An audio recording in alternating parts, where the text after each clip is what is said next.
Ito po ngayon, dito po tayo sa akin munting tahanan at ito po ang aking gagawin ngayon sa araw na ito. Magpo-flooring po ulit tayo ng panibagong flooring dito sa aking tahanan. Kaya, ayan po, uumpisahan ko na ang aking po-flooringan ho. Lalagyan ng halo na simento, kaya doon po tayo ngayon sa labas. Kukunin ko po ang ating halo. At ito naman po ang aking kusina. Dito po kami nagsasaing sa aming lutuan na dikahoy. Kasi nga po, wala po kaming kakayahan bumili ng mga high-tech na kagamitang pangluto katulad ng gasol at iba't iba pa. At ito naman ang aking bulsong anak. Ito po siya. Kaway naman bulso. Ayan po ang aking bulsong anak. At dito po tayo ngayon sa aming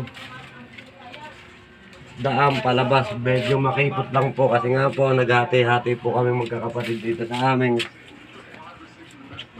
lote o tahanan ng aking ama't ina. Pinaghati-hati para po kami telebisyon.